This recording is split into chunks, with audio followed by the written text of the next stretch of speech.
Hello guys, मेरा नाम है सोनू यदवंशी। आप देख रहे हैं दीर्घ वनवासी चैनल। देखो, ये जो वीडियो मैं बना रही हूँ ना, इस वीडियो को बनाने से पहले मैंने 2-3 बार सोचा। वैसे मैं सोचती नहीं वीडियो बनाने से पहले, बट इस वीडियो को बनाने से पहले मैंने 2-3 बार सोचा कि मुझे बनानी चाहिए कि नहीं बनानी चाहिए। क्योंकि नहीं बनानी चाहिए वो ये इसलिए क्योंकि ये बातें इतनी रिडंडेंटली मार्केट में है, अपनी सोसाइटी में है, अपनी हर जगह है, कि अगर लोग अभी भी ऐसे एग्जिस्ट कर रहे हैं जो कि भारी तादाद पे एग्जिस्ट कर रहे हैं इंटरनली, एक्सटर्नली तो वो कुछ भी बोल देते हैं, कुछ भी दिखा देते हैं। तो उसमें मेरा पॉइंट ऑफ व्यू अगर वो जान के अगर कुछ चेंज हो भी जाए, मुझे नहीं लगता होगा, बट स्टिल मेरा एक वो है कि मैं जब हर चीज़ पे, हर टॉपिक पे बात करती हूँ तो ये टॉपिक मैं छोड़ नहीं सकती। एंड जो बच्चा सही में जानना चाहता है इन चीज़ों के बारे में, उनको एक थोड़ा सा ये तो एक होना चाहिए कि एक एक्सपोजर उनको मिलना चाहिए इस पॉइंट ऑफ व्यू पे। जब मैं फर्स्ट ईयर में आई थी, मतलब 2022, तो उस टाइम पे भी मैंने ये बातें सुनी कि यार गर्ल्स रिजर्वेशन क्यों होती है।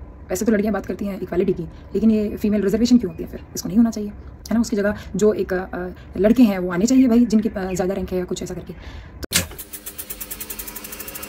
तो इस पर मेरा एक बात कहना है कि आप भाई, और आज भी मतलब कल की बात है, जब मैं चाय पी रही थी और मेरे पीछे फर्स्ट ईयर का ग्रुप बैठा हुआ था, तो उन लोगों ने ये पॉइंट ऑफ व्यू रखा कि यार ये गर्ल्स रिजर्वेशन जैसा। तो ये देखते ही मैं समझ गई हूँ कि ईयर्स बेशक से चेंज हो रहे हो, एक बैच बेशक से चेंज हो रहा हो, बट पॉइंट ऑफ व्यू वो जो एक इंसान का फिर से वो एक इनिशिएट हो रहा है ना। इनिशिएट नहीं कहेंगे कि वो पॉइंट ऑफ व्यू उनके उस सर्टेन एज पे आता है और उनको हिट करता है, वो कभी चेंज ही नहीं हो रहा है ना। सोसाइटी चेंज कर रही है तो वो चेंज दिखता क्यों नहीं है, वो चेंज फील क्यों नहीं होता, है ना।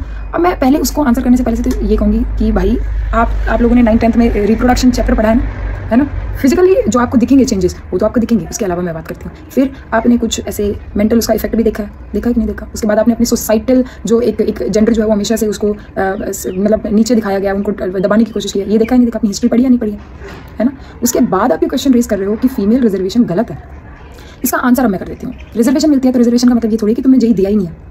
ऐसे ही तुम्हारा कि जो एक बहुत जो जेई एप्लीकेंट था, उसकी जगह एक ऐसे बंदे को लाके बिठा दिया जिसने जेई दिया ही नहीं, जिसने प्रिपरेशन की नहीं, उसकी तो मतलब ऐसा तुम लोग ये कहना चाह रहे हो कि कम से कम ना तो तुम्हारी जो 10 से 15 परसेंटाइल का डिफरेंस हुआ और तब भी तुम्हारी उस जगह पे लाके बिठा दिया।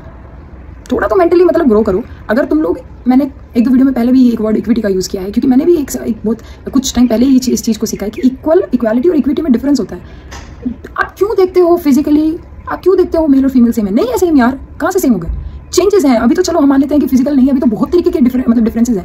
फिर भी आप ये पूछ रहे हो कि रिजर्वेशन गलत है। भाई अगर रिजर्वेशन नहीं देंगे तो इंजीनियरिंग पूरी भर जाएगी मेल कैंडिडेट से। फिर उसके बाद कहाँ से डाइवर्सिटी लाओगे, कहाँ से चीज़ों को अलग? क्या तुम जो काम करने वाले हो सिर्फ मेल्स के ऊपर काम करने वाले हो? क्या पूरी सोसाइटी में फीमेल्स नहीं होंगी? उनके पॉइंट ऑफ व्यू को कौन समझेगा? उनके लिए इंजीनियरिंग कौन बिल्डअप करके लाएगा? उनके लिए सोल्यूशंस कौन बिल्डअप करके लेके आएगा? कहाँ से तुम्हारे अंदर एक डाइवर्सिटी आएगी पॉपुलेशन को लेकर? कहाँ से आपकी मेंटल ग्रोथ होगी? अगर आप ये सोच रहे हो तो ये वीडियो इतनी बड़ी बन सकती है, लेकिन स्टिल मैं आपको ये कहना चाह रही हूँ कि आप कुछ भी बोल रहे हो, आप 4 लोगों में बैठ के बोल रहे हो तो एटलीस्ट सोचो तो सही उसका क्या इफेक्ट होगा। आप तो शायद उस चीज़ को समझ भी जाओ किसी और से समझ के, लेकिन 4 बंदों के दिमाग में आपने वो गंदगी भर दी। क्या कर रहे हो यार? एटलीस्ट कोई पॉइंट ऑफ व्यू बोल रहे हो, कोई पॉइंट बोल रहे हो, उसके बारे में देख तो लो, उसको सोच तो लो, है ना। और एक और बात बताऊँ, अब वो वाला टाइम भी है कि फीमेल्स तुम्हारे साथ 100% टाइल भी ला के दिखा देंगे, ठीक है। तो ये सब चीज़ें ना मतलब थोड़ा सोच समझ के बोला करो।